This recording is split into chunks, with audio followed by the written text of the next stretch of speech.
Margaret. And I'm Colleen. And we're the Cousins Weird. Hi! Oh, you make us sound so popular. Thank you. And we're live at Anchorcon. We're at Anchorcon. We've been talking about Anchorcon for months on our podcast. We're and if so you listen to it, that's all we talk. Like the end, there's like, ooh, Anchorcon's only like 9 more months, only 10 more months. So now we're like, oh, it's tomorrow. Oh my God. So we've been really excited for this. We're here. We're here. Yeah, it's been fun. There's lots of awesome costumes down there. I am impressed to the people that showed up here at 9 a.m. And I don't know if all of you did, wearing your costume still, and it's 90 degrees out. And I'm sitting there thinking, I hope my eyebrows are still on by the time I got here, because I thought they were going to sweat off. And the girl in the back, I've been drooling over your costume all day. Yes. And your wings come out, don't they? They do. Let me see. Come out. Ooh. Oh my God. Oh my God. I love That's it. awesome. I'm like, oh my God, look at her costume. It's so cool. I And you love walk it. Here, I'm like, ooh, yay, she's here. Actually, I got my wings and my horns here last year. Awesome. Perfect. You can get tons of stuff. There's like the talent that's here. I know, it's crazy. The artists are amazing. Like, it's so much fun. Yes. Today, we are talking Go about ahead. cryptids of northern New York. Everybody know what a cryptid is? I'm going to talk about what they are. Okay, Colleen's going to tell you about what cryptids are. So just before we keep going, because if you've never heard our podcast before, we sidetrack a lot. We kind of forget what we're talking about something. Oh, yeah. And then we also... We banter. Banter a lot. I don't pronounce things correctly ever. It's just me. I just don't. And Margaret has to help me through it. We're cousins. I'm 46 and she's 45, and we've been cousins and best friends basically our whole lives. Yeah, since birth. Yes. So I've been obsessed with Colleen since she was born. I mean, why not? So yeah, we have a lot of history, so we have a lot of things to talk about usually. Yeah, and typically we each take an episode and we do it, and we don't tell each other what it is. But this time, because we're doing it together, like we're both bringing stuff to it, we kind of know what we're talking about, but we didn't talk about it. We just said, I'm doing this and this. Yeah, And so she's our like, reactions are real first time hearing each other's stories. So yeah. So usually we're going into it blind. We don't know what we're doing. We just show up, and then we laugh, and then it's fun. All right. I guess, we're already recording, so I guess we can just go ahead. So first, we'll tell you if you don't know what a cryptid is, because some people don't, because I hate to even say this. Because when Margaret first said something about cryptids a while ago, I'm like, I don't know what that is. What's that? And I was like, cryptocurrency? And she's like, no. But they are an animal or creature that's claimed to exist, but it's never been proven through scientific means. So, Loch Ness, Bigfoot, Mothman, any kind of creature. The Jersey Devil. The Jersey Devil, yeah. Chupacabra! Their existence is based on sighting. So people have seen it. They tell the story of it. That's why they exist. Not everyone has seen them. And a lot of people think, well, if Bigfoot existed, wouldn't we all have seen Bigfoot by now? But there are animals in this world that we don't know about because we haven't saw them yet, right? I mean, think of the bottom of the ocean. Yeah, I know. Like, there's crazy stuff going on down there that's kind of terrifying a little bit. Yeah. And every country and every, culture has their own form of cryptids or urban legends or myths that go along. Folklore, with it. So cryptids kind of go into that. And a lot of times, cryptids surround local things. So you're going to see certain places, cryptid might look a little different in New York than they do in Louisiana, but it might be the same kind of cryptid, but they look different because it's kind of going around the legends that go in the area that you live. There are 4 types of cryptids. Well, technically 3, but some people argue the 4th one. One is the terrestrial, which is those land things. From the land. Yes, from the land. From the land. Bigfoot, the skunk ape, Wendigo, those things are considered that. Chupacabra. Chupacabra. He's just fun to say. Yeah. Aquatic, those that live in the water. So your Loch Ness, your Kraken, mermaids would be a cryptid. So, and then you have your flying, your aerial, the Jersey Devil. Mothman, Thunderbird. So those are some examples of those. And then the third, which can be argued isn't a cryptid, but we're going to put it in there, is supernatural cryptids. Right. Some people are like, no, supernatural is paranormal stuff. You're thinking like jinns or skinwalkers or things like that. But if you look at the definition, if it says creature, it's pretty broad. So you could argue that supernatural things are cryptids also. But some people say true hardcore cryptid fans say no, nay, they are not. So, and then there's the cryptozoologists, and they don't study cryptocurrency like you might thought. I don't even know what cryptocurrency is. I'm acting like I do. I don't. Those are people who study the existence of said cryptids. They're the ones that coined the phrase, and Bernard Heuvelmans is a 1955. He wrote a book called On the Track of Unknown Animals. And in the book, he used the term cryptid, and that's where it came from. Cool. I didn't know that. I still got more to go. Oh, okay. Just going somewhere. I still got more to say. However, even though it was coined in 1955, the study of cryptids has gone on since the 15th century BC. In Egypt, which is Margaret's favorite thing ever, the Pharaoh Queen. You're gonna have Hatshepsut. Thank you. I didn't have to say the word. This is one thing. You cannot play taboo with Margaret and I because we will beat you because we finish each other. Remember the one time we know the word, so you can't win. You can't win. Makes my younger sister really angry. Yeah, she's real bad. You're cheating. No, we just read each other's minds. We're just that good. Yeah. So she would document, like, send her people to different places to find crazy animals and bring them back because she was fascinated by new things. And one of the things she called was a long-necked dragon was a giraffe. Oh, so interesting dragon. Yeah. Spotty and furry and kind of nice. I don't know. Apparently she thought that was the thing. So in 77 AD, Margaret. Oh, God. Pliny the Elder. Oh, Pliny the Elder. You love Pliny. He's your buddy. Oh, I hate him. He wrote a 37-volume collection called Natural History, and it was about his time in Africa and India. And he included descriptions of giant grasshoppers, man-cats, fire-breathing basilisks, and this is kind of the oldest documentation of cryptids that we have now, because you can go see those things. And one thing that Pliny the Elder also said, that a woman is, like, if she has long eyelashes, it means she's a virgin. He said that. Pliny the Elder is... Apparently I came out not one. Because I have the stubbiest eyelashes anyone ever seen. It was a sign of your wholesomeness. Your voluptuous eyelashes. And I'm like, this man is the problem. Yeah. You're the reason why everything's messed up. Oh, I forgot where it was. Oh, yeah. So a lot of scientists say, cryptozoology is a pseudoscience, since there's very little evidence. It's all on interactions or encounters, people telling you of it. Mouth. And a lot of times you find out stuff's a hoax. You find that out eventually, that things are, someone was dressed up in a furry costume running through the woods. Sometimes you find that out. Which is kind of fun. Actually, I kind of want to start doing that. Go. Yeah, I sweat too much, but I try. In the winter, we do that. But if you think about, here's a fun fact for you, okay? Did you know the giant squid was considered a cryptid until 2014, when we had such advanced technology we could capture images of it? So just think about all the other things that are out there that we think are... the coelacanth, the dinosaur fish with the fingers and its fins, and they actually caught them. Like, they've caught them live. Right. And that's like a cryptid, technically. Yeah. Because it was extinct. Extinct. So, yeah, if something is extinct, but people say that still they see it, is another way. And the Tasmanian... Devil? No, the Tasmanian wolf. Oh. Or, the Tasmanian... Not the wolf. What is the name of it? The thing with the big mouth. You guys know what I'm talking about? The Pliocene? Yep. Yes. No.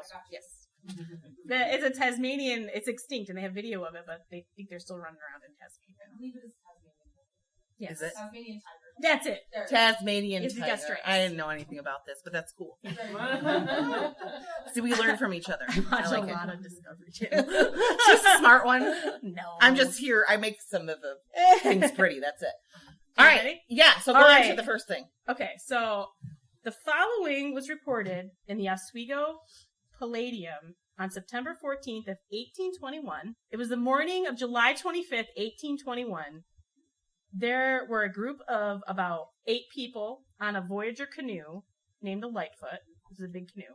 And they were traveling down the St. Lawrence River from Montreal to Mackinac. And they were about 100 miles from Niagara. and they saw what appeared to be a large burnt log floating about 500 to 600 yards from them in the water. So they're like, let's go see what this log is. And they're about 20 to 25 feet from it. The closer they got, they realized that it was not a log. This was something that was alive. It was just floating there, not moving. That's what I like to do in the pool. Yeah, no, the burnt log. And when they realized it was about 20 to 25 feet long. And once they were about 30 yards from it, it raised its head about 10 feet above the water, and it started to move forward they moved forward, making waves with its tails, and the waves were about 7 to 8 feet tall. And they said the creature fled west 1 to 2 miles and then started to rest. Like it ran away from them and then was resting. So they're like, So naturally, this group says, let's get our guns out and we'll go shoot it. Because that's what you do. Beautiful, fascinating thing. Yes. Let's kill it. So they got their guns ready and they're going back towards it. And they said that this creature was about 37 feet long and about 2.5 feet in diameter at its biggest part. It's covered in black scales, and it had a snake-like head and a large, venomous-looking red tongue. I love that. Ew. How they described things in the 1800s was great. It moved like a serpent. They said the closer they got to it, the animal eventually disappeared again. And then they said they went on their way with a lively oar. So we couldn't shoot it, so we're just going to run. Yes. Probably smart. Yes. Good idea. Yeah. Another article, and this is from the same paper, and it was in 1833. Captain Abijah, interesting name, Kellogg, he had captained the schooner, the Polythermos, off Sackett's Harbor. This is like he's out of the Sackett's Harbor. This is where the boat is from. He witnessed a serpent near Kingston, and according to him, the serpent was about 175 feet long with a circumference of a barrel. That's how big it was. And he had a peculiarly small head. He said it was dark blue with brown spots, and there were 2 crew and 3 passengers on the boat with him that also witnessed it. So there's all these witnesses. And they watched it for about 15 minutes before it disappeared down the St. Lawrence River. So they're like on this schooner and they're looking and they see this serpent in the water. And then they just watched it and then it went away. I'm like, I would crap my pants. Yeah. No thanks. You see a huge serpent in the water that's as big around as a barrel, it could swallow you whole. And you're on a river. That's not supposed to happen. I know. The Mexico Independent, Mexico, New York, July 7th, 1877, a man, this was reported in this paper, and this man who was a writer for the Watertown Times, he was sailing in Chameau Bay with some ladies. I'm not going to say what else he was doing. When he witnessed a huge sea serpent the size of the hull of a small schooner. So he's like, this thing was as big as the hull of a boat. Wow. He said Horrifying. that the head rose out of the water 20 feet and roared, and its front feet beat in the water in front of him, and its tail was 20 to 30 feet long. So this was the only account that we can find of this specific serpent where it said it had feet, like fins. Most of them say it looked like a snake.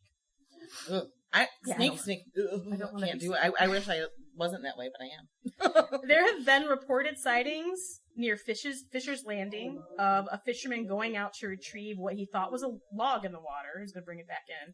Then it started to move towards him and then opened his mouth and it had 3-inch teeth in it and he just went. He's like, oh no, you're not a log. Oh, I don't need to look that bad. No, thank you. Going home now. That would be me. I'm like, bye. I'm gone. There have been many sightings of the serpent from Lake Ontario all the way to Nova Scotia, like up and down the St. Lawrence and even in the Lake Ontario. Most sightings happened over the summer. He's never overturned a boat or harmed any person, and most sightings were blamed on Canadian whiskey. Damn, that Canadian whiskey gets me every time. Some say that the head is dog-like. Others say it looks like an alligator.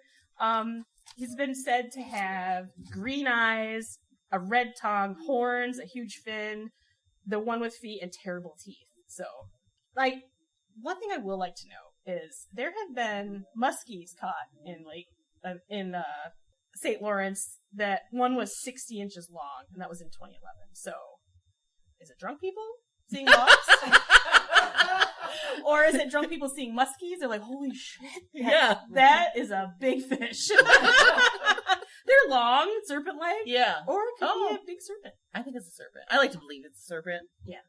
That's Don't swim in lake. Don't go in the St. Lawrence swim, or you'll get eaten by a serpent. You might. 18 by. Definitely do that. Yes. Well, he's the one that was a barrel. He had a little head, so. Well, yeah, he wouldn't be able to eat me. He wouldn't. I'm safe. I'm safe. Take a bite, though. Yeah, I take a nice bite out of him. Don't want that. So, the next we're going to talk about is the Kinderhook Blob. Anyone heard about the Kinderhook Blob? I hadn't either until I started researching. Kinderhook is south of Albany. It's located in the Hudson Valley. Yeah. Don't you worry, I'm going to tell you where it Oh, is. okay. In Columbia County. The name means Children's Corner. This is a bunch of stuff you don't need to know, but you're going to know. And Henry Hudson himself named it when he arrived because he was greeted by indigenous people and children. So he was like, oh, this is Children's Corner. That's all right. Good luck. Good luck.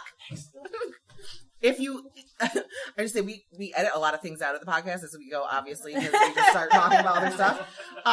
But we say we're ummers. We're big smackers, and you don't notice that when you talk to a person until you have to listen to it on your headset while you're editing, and you hear, and I'm like, what are we doing? And then a lot of ums. So if you listen to our podcast, you're like, well, there's some ums in your podcast. That's because I couldn't edit them all out. I just couldn't do it.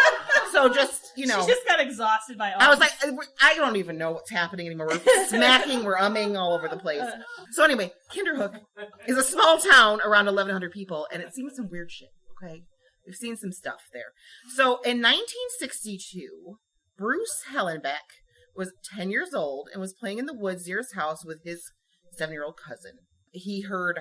They both heard a high-pitched whistle, and they're like, oh, curious children, let me go find out what this is. Now, if I hear a high-pitched whistle in the woods, I'm out. I'm done. We're not staying.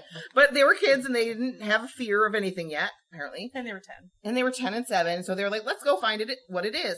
So they went off into the woods towards the direction of the noise, and they see what they described as a white blob looking at them from behind the tree. And he said, Bruce's quote was, it was peering at us behind the tree. However, it didn't have eyeballs.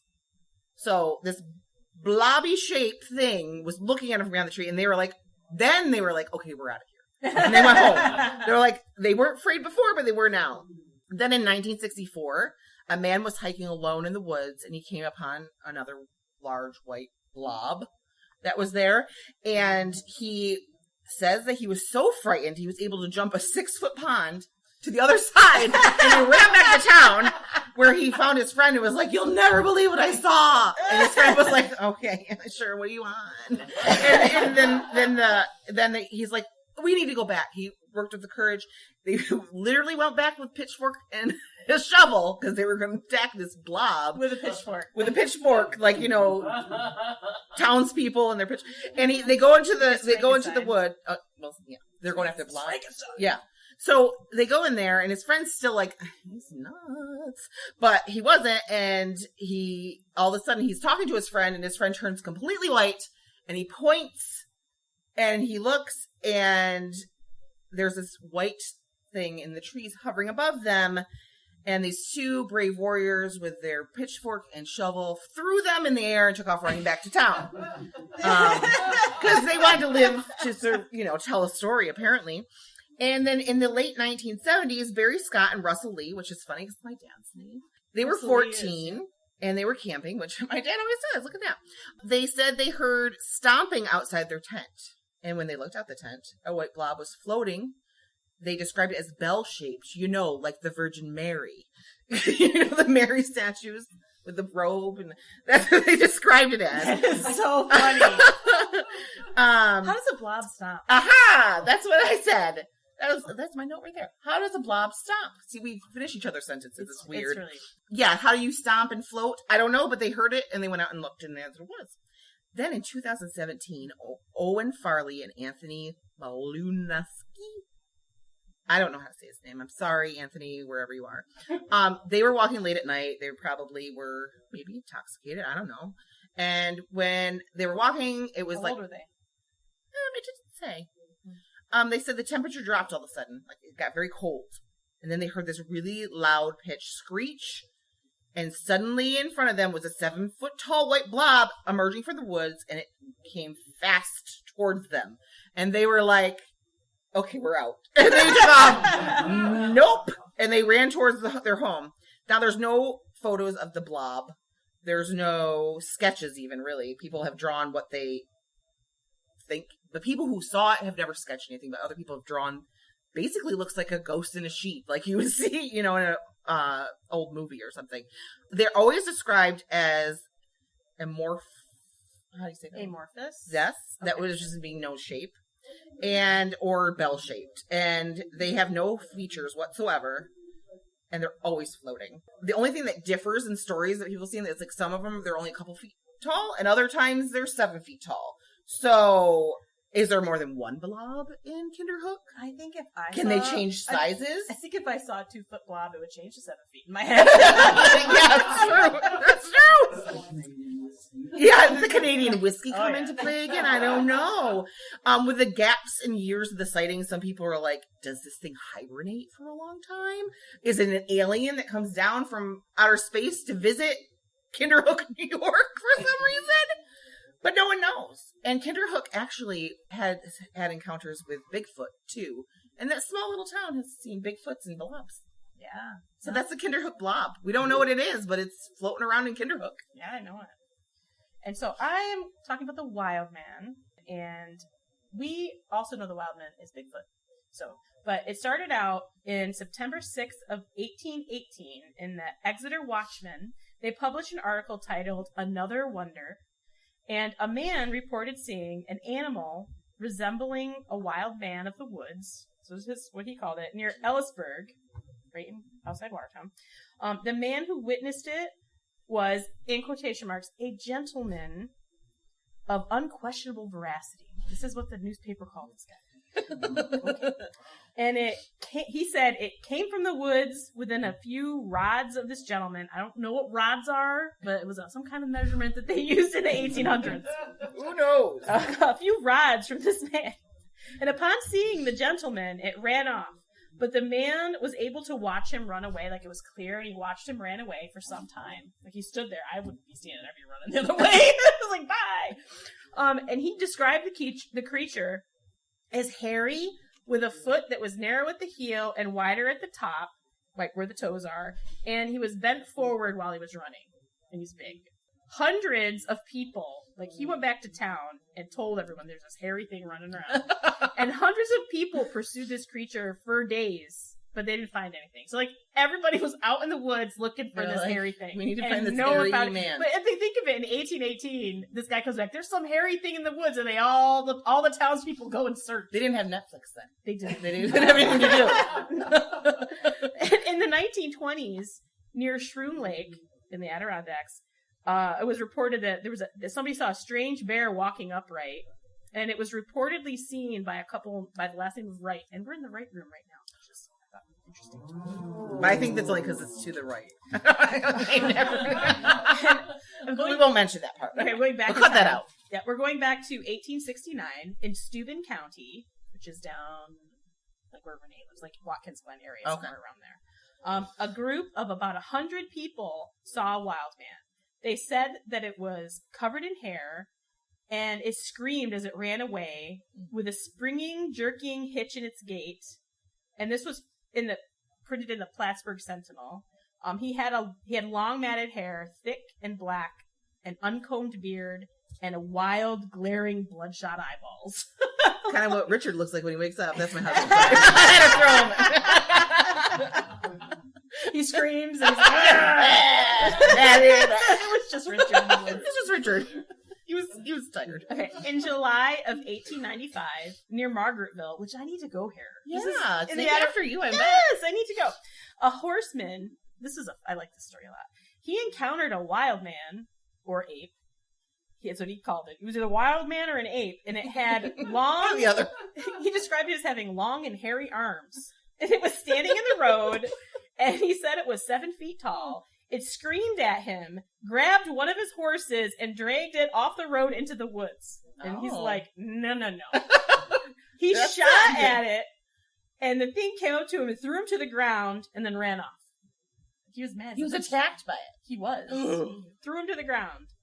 In 1975, in Watertown, three teenage Represent. three teenage boys. They claimed to see a creature with long arms. It was like long hairy arms again, walking on State Street Hill. Wait, what year was this? 1975. Oh, Richard, you weren't born yet. Those boys were. I thought maybe it was like 2017. Those boys were stoned. I'm sorry. They had 75. There were, like, in the 60s, there were lots of reports near Ithaca of a big, hairy, bear-like creature that walked on two legs. And even an incident where one of the creatures tore a boy's jacket. Like, it was, like, in the woods and it ripped his jacket. I don't like that. I don't like that either. Don't touch me. You can live there, but don't come near me. So, in 1975, in May, the owner of Skeene Valley Country Club in Whitehall is in the foothills of the Adirondacks past Saranac near Plattsburgh. Okay. On like the eastern end of the Adirondacks. So the owner of this country club, he saw what he described as an 8-foot tall, hairy, sloth-like creature near the first green. So he's hanging around the golf course. He's going to play some golf. He's going to mess with the golf. Yeah. Gonna mess with the green. A little cap on. And there was, shorts. Like, Whitehall has a ton of sightings. A ton of sightings. This is like the place to go is Whitehall. If you want to see a tiny town. A big hairy man. It's, a big hairy man. Come to my sorry. I'm sorry. I'm just open. I can't help myself. I'm so glad you're here today. He's really happy you showed up. Okay, so that autumn in Whitehall, a police sergeant and his brother were hunting, and they heard a high-pitched scream that lasted like a minute. Okay, this dude's a police officer. If you're hearing a scream, you gotta go see who screamed. Yeah. Right? Did he? No. He just, they heard it, and then they like, oh, well. And they tend to do that sometimes. And that same autumn in Saranac Lake, a Bigfoot was spotted on Route 3. He was crouched down near the road. And then when two men started to approach it, it just got up and walked away.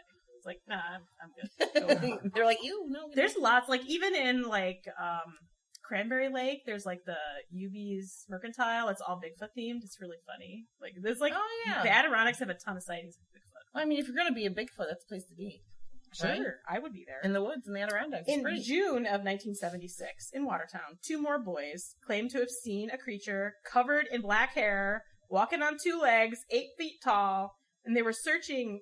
They went back, they told people, and they went back and searched the area, and they found 15-inch foot tracks where the boys said they found them. They found little foot tracks that were about 15 inches long. Wow. It's a Bigfoot. Yeah.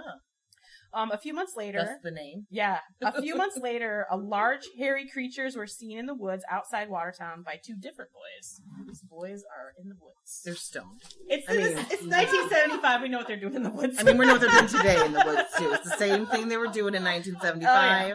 Okay. Whitehall no judgment. In 1976 is where you want to be. That's where all the action, the hairy man action. You almost made me spit my water. Wild men are in Whitehall. Over here. Okay, so in August of 1976, 3 men who were residents of Whitehall, they encountered a creature one evening. It was just outside town. They were in their truck, and they saw a large human-like form standing by the side of the road. So they drove to the end of the road, and they turned around, and while they're driving back, they heard a sound. So they stopped their truck, and they turned it off. And then it was a sound like a squealing pig or a high-pitched woman's scream. It was that type of sound, is how people describe it. You don't stop your car. You're in a car, you keep going. They were call easy. 911. They drove to the top. There's a field. So they drove to the top of this hill in this field. They locked their doors, and they loaded their shotgun, because you gotta have a shotgun in your truck, right? Well, we are in northern New York. In northern New York, for sure. And they drove to the opposite end of the road, and they were gonna, like, they're like, okay, we're going to line up so we have a better angle to shoot this thing, right? And they saw it. It was standing 70 feet away, and it started running towards them, and they're like, we're getting the hell out of here. And they just peeled out, and they went directly to the police station. And one of the men in the truck, their father was a sergeant at the police office. He was a sergeant, a police officer sergeant, yeah. But nobody believed them. Right, they were like, you're stoned. You guys, no, it's not. And, like, as I said, one of the men's father was a police sergeant, and they're still like, no. Yeah. Really. So they went, and they met up with one of their friends, and he said he'd go back with them to check it all out. And they went back, and the thing was still there. So, like, they have a new witness that sees this creature in this field. They said it had large red eyes. It stood about 7 to 8 feet tall, about 300 to 400 pounds. They said it was covered in brown, coarse hair, and it was longer on the head. So they turn around, they go back to the police station, and then the police called the state police. The town police called the state police. Right. And so they went back. 11 people ended up going back to this field. 8 of them were police officers. So we're talking, most of these people were like officials. Yes. Right? Armed people. Right. And they were walking around. So they're doing a search on foot because they're like, we gotta see. Yeah. There's a bear here or something. They heard a scream. And then they saw, like, with their flashlight, something walking along the back fence. And it was walking on 2 legs, and it was stooped over at the shoulders. So it's like walking in a stooped position. And one of the police officers at first denied seeing anything.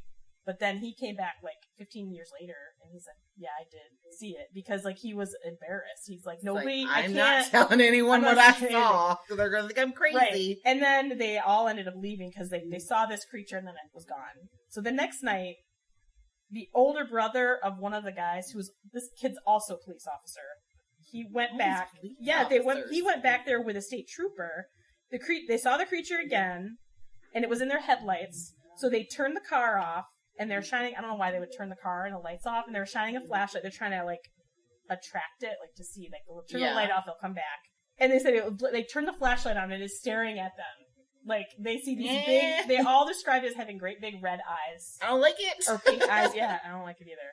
So the police officer, he calls the trooper on a CB because they were separated, and the trooper went into the field where the other guy had spotted it in the dark, and they eventually heard something crashing through the woods. They went back to the car, and they turned the headlights on, and it was about 30 feet in front of him. He said he got out, he drew his pistol to shoot it, and he said he just couldn't do it because it was so human-like. He's like, I'm standing here, and there's this bipedal thing staring at me.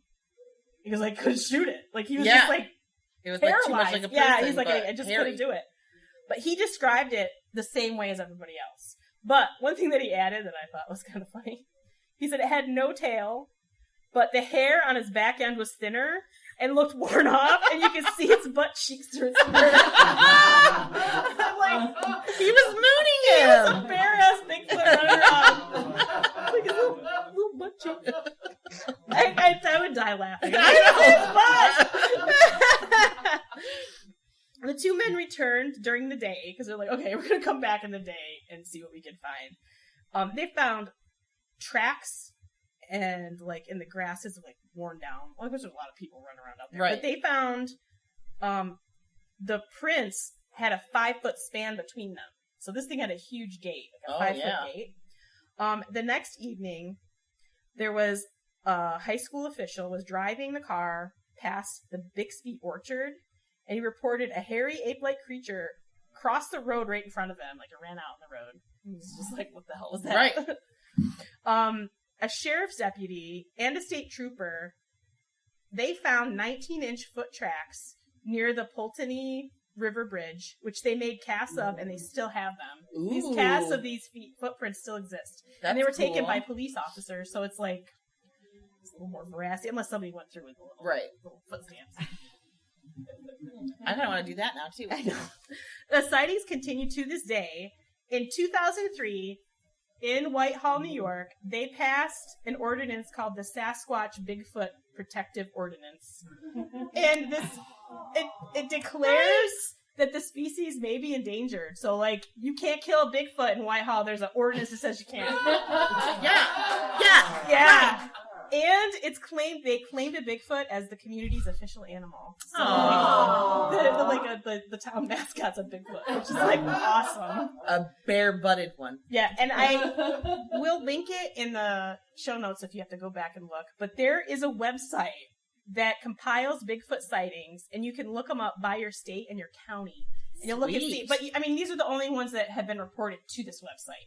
So if you don't report it to them, then they're not obviously going to have it. Right. But it's kind of neat. That is cool. And they'll tell you, like, when it was sighted and who it was sighted by, and if it was, like, verifiable or not. Right. So someone in a costume. Yeah. Then they don't put it on there. Yeah. Okay. Very cool. Yeah, there good. was more, but like I was impressed that you found Watertown things. I know, it was fun. I was like, ooh, Watertown, I gotta do this one. Yeah, that's awesome. Yeah. Okay, so I'm going to talk about my buddy Champ. Anyone know about Champy? Champ? Oh, good. He does. Anthony knows. Lake Champlain. Champlain. Am I saying it right? Champlain. I'm saying it right. Yeah, that sounds right. I always gotta double check because I don't say things right. I'll go my whole life and no one will tell me. No one will tell me. I was saying, what did I say? Hearth. No one was telling me. I said hearth. I was calling it hearth my whole life until I'm in the middle of a podcast and she's like, it's hearth. I'm like, it is not. It's earth with an H. She goes, it's heart with an H. And I said, oh. And I made her Google it and had Google tell her to prove, like, I was like, shit, you're wrong. I was dead set that it was my whole, and I played World of Warcraft for a long time, and you know, you have the Hearthstone. In my head, I was like, oh, I got my Hearthstone out. I probably said it on the headset and ruined my credibility in the whole WoW universe. Damn it. All right. See, Champ. tangents, we do this. Champ. Okay, so Lake Champlain is the largest lake in the Adirondacks. It borders New York, Vermont. Everyone knows where it is, right? We know. It actually even reaches up to Quebec, that's pretty far.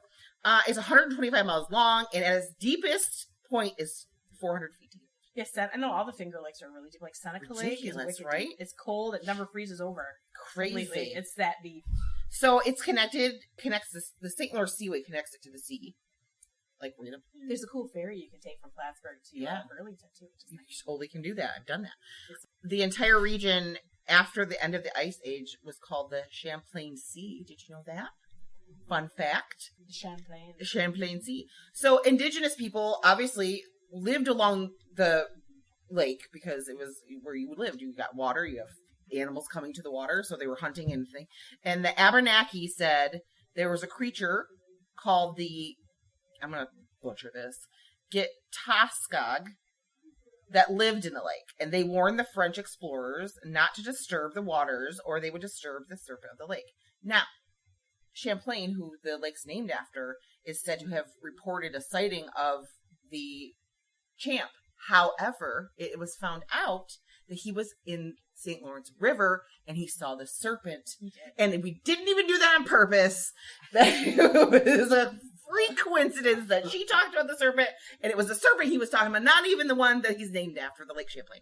So anyway, since 1609, there have been more than 600 reported sightings of a creature, and it became a big tourist attraction in the 60s and 80s or the 70s and 80s. Like, everyone was like, I gotta go to Lake Champlain to see this thing. July 24th, 1819, the Plattsburgh Republican reported that Captain Crumb, what a name, I don't know. saw a black monster in Bulwaga Bay. He said it was 187 feet long. I don't know. How do you know exactly? 170 feet, unless you go out with a measuring tape. Yeah.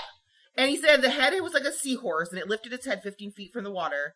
And he said his eyes looked like peeled onions. Oh, that's awful. It had a star on his forehead. I don't know. I don't know what's going on there. And then a red stripe around his neck. Now, he was 200 yards away. How he got all those details? I think he might have hit the Canadian whiskey. I think so, too. In 1873, the New York Times reported that a railroad crew working in the area saw an enormous snake in the lake, and they described it having silvery scales that glistened in the sun. Ooh, most scales do.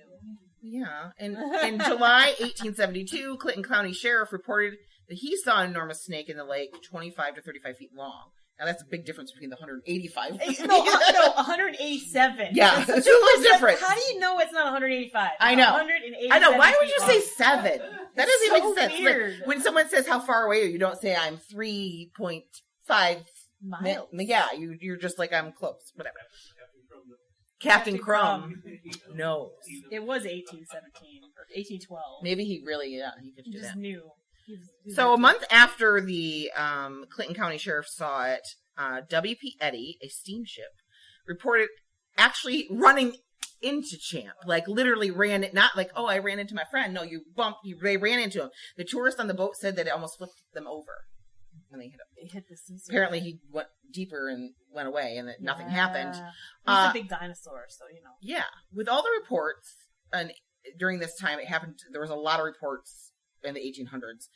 P.T. Barnum, yes, that one, Barnum Bailey's, offered an award of $50,000, which I'm sure in 1872 was a lot of money. Millions. I should have looked. I'd like to look at that conversion. I forgot to do it. Yes, The hide he asked for, and this is his words, the hide of the great Champlain serpent to add to my Mammoth World's Fair show.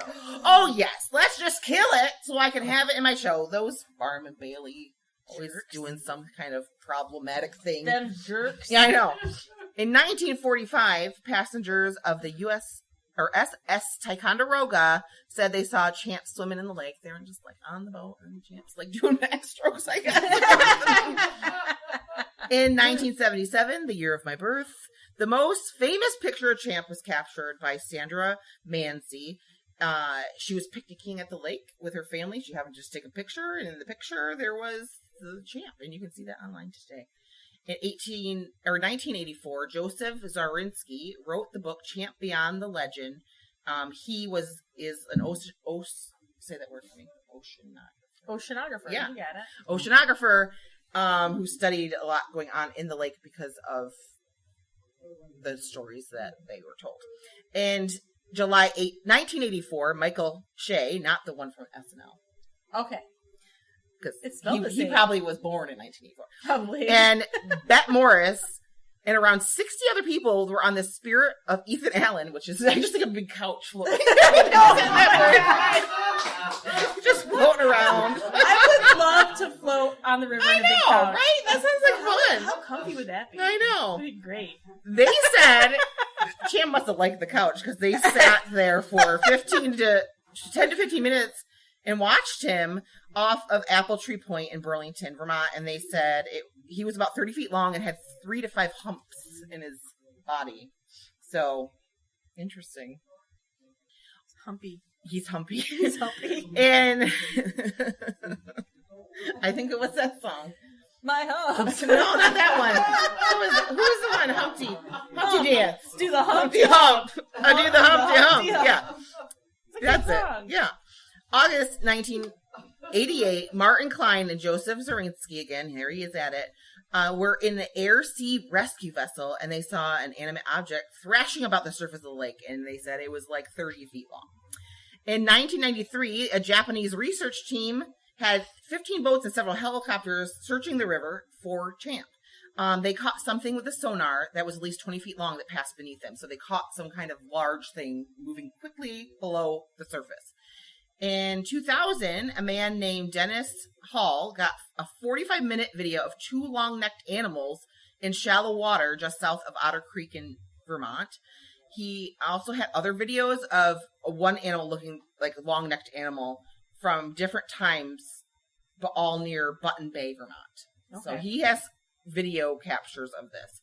In 2003, the Discovery Channel actually did research on the lake, and they picked up high-pitched ticking and chirping noises like you would hear from a dolphin or a whale, but obviously there's no dolphins and whales swimming around Lake Champlain. No. So it was just this weird, where is this coming from? This undersea animal. Yeah. Sound. In 2006, ABC, yes, the news, released an exclusive video of what people say is Champ. 2 fishermen, Pete Badette and Dick Folter, something like that. You can see his humps, his lovely lady humps, along his slender neck and a monstrous head. And the video is actually still on YouTube. So if you go on YouTube and you search Champ, the Lake Champlain Monster, and ABC News, just put it all together, you'll pull it up. ABC pulled it off their website, but it's still on YouTube.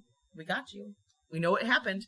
2014, 2 cryptozoologists, Kathy Elizabeth and Dennis Hall, again came back. He was the one that had all the video, the 45-minute video. They set up a hydrophone system, which I should have looked what that was. I don't really know.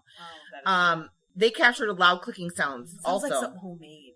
Yeah, they probably made it up. There's probably a couple cups, string. The water. Yeah. You're like listening. No, that's me. It's basically an underwater microphone, probably.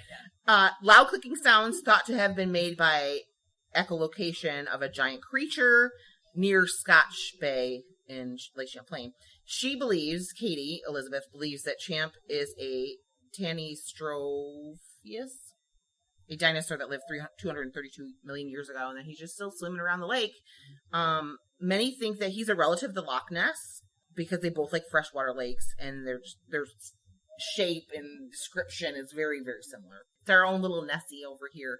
Historians think Champ is actually a garfish, which we saw. Remember we saw garfish? You guys were with us. Yeah. Yeah, we saw garfish in Black River Bay. Kind of terrifying. They were horrible. When you're in a kayak and there's these giant fish that look like an alligator swimming underneath your kayak, you're like, horrified. Okay, this is like a horror movie. They're going to tip us over and chomp on us. It was awful. So the cool thing is, like Bigfoot, Champ is protected by Vermont and New York. Nice. In 1981, Port Henry, New York declared its waters a safe haven for Champ. In 1982, Vermont passed a House resolution protecting Champ. And then in 1983, New York State Assembly and State Senate passed a resolution to protect Champ. And so, just in case he's real, don't you be killing Champ and getting his hide and putting your mammoth thing, P.T. Barnum. Yes. Right? Yes. Yes. Yeah. Port Henry, you go there, they have a statue of Champ, and there's a historical marker on the shores of Clinton County of Champ also. Nice. So that's the story of Champ.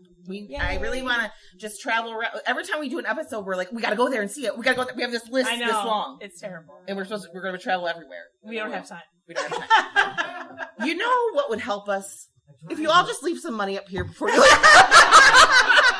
Just a few dollars. Whatever you got. Let a little bit count. Go join our Patreon. Yeah, go join our Patreon. You get free episodes. Yes, and you do. Episodes that aren't available for everyone else. Yeah. So did you notice as we're going how I'm very tight. We have everybody that came today reading. gets a free magnet. If you Yeah. want to come on. And I'm reading off my phone and I typed it, and then she's over here with her strawberry shortcake. I know, I said that. Look at flipping pages. Like she's all like organized, it's all typed up, and I'm here with my strawberry shortcake. Yeah, flipping page. Do you know what it's when you're the person that edits the podcast? Hold on a minute. You're the person that edits the podcast, and you hear under the microphone, and you're like trying to edit it out, and you're trying to be nice. Like, you think you could type those up next time? Today she was gonna. I had my laptop and I was out, and I had this out, and I'm like, she didn't even open up the program yet, and she's like, yeah, I'm not doing that. I was like, well, I hate it's typing. okay. I'm one of these. It's okay. So I'm like, I should just do on my phone and just talk. You should talk it in. I talk it in.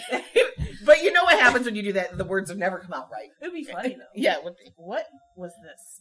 So we're gonna do what's it called when you're ending it? Exit. Our exit, yes. Yeah. So, but before you go, get a magnet. One of our special Cousins Weird magnets. Yeah, limited edition. Save it when we're famous. Yeah. But we always at the end of our episode go over a few things, so we're going to tell you about it, okay? So, number one, we usually talk about Anchorcon, but we're here, so I guess we're not doing that. No, we don't need to. Take that out of your brain, Holly. But if you ever loved us and thought we were awesome, we have a Patreon. If you go to patreon.com, thecousinsweird, /thecousinsweird, $1 a month, we're real cheap. $1 a month gets you a sticker. Yep. Not one of these cheesy ones that we gave you today. Nice one. No, good one. And we definitely won't give you these pins that we tried to make. No, my 6-year-old made these. We said we were going to tell everyone that. No, she didn't. We did. We really did try. They're really bad. They're terrible. But when we're famous, they make me worth money. If you want one, just come see us. I'll give you one of these terrible pins. I was like, what the hell is that? Nothing. It's just purple and pretty. Don't ask questions. Well, for $1 a month, you get a sticker, and then you get bonus episodes from us. And then if you really want to be our best friend, you become it's called Terrible Trenders. And it's $5 a month, and you get bonus episodes. You get a yearly gift. Sticker. You get ad-free episodes and a monthly chat with us and other Patreons every month. Yes. Is the yearly gift one of those buttons? It is. Why, yes, it is. But we always something special. We always say the best way to support us. It'll be something we have made for us. Yes, we won't. We won't try to make it ourselves. No. Yes, we did. We did do our shirts. Those are good. Colleen designed the logo, just so you know, she did a good job. Like I said, I make things pretty. She's smart. So Yeah, so the best way to support us, so it's always word of mouth and sharing. So make sure you like us on Facebook and Instagram. We're on TikTok. We're super cool. We're young and hip like the kids. Yeah. And we're on the YouTube. So if you really don't, like, YouTube's your thing, like you don't have music platforms or there's podcast no platforms. video, it's just the audio. It's just the audio, but it's on there. So you can follow us everywhere. We're on everything. But if you share Amazon, our stuff with other people, Spotify. because if you showed up here because of the name Cousins Weird, you're like, oh, Cousins Weird, that sounds cool. Then you're a little weird too. So I bet your friends are kind of weird. So share us to your friends because they might like listening to us. Yes. Yeah, that's all. We have lots of good stuff in store for our Halloween for October. Yeah. Because we are Make spooky sure people and it's our time. The spooky season So- has commenced. Where's And I my know- gavel?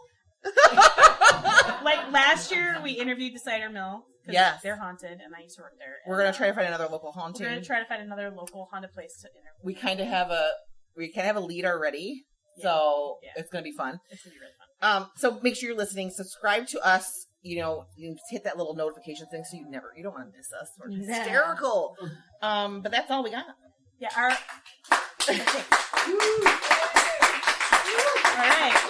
Yeah. End it. Go Cousins Weird. Woo! Stay freaky, friends. Bye. Bye.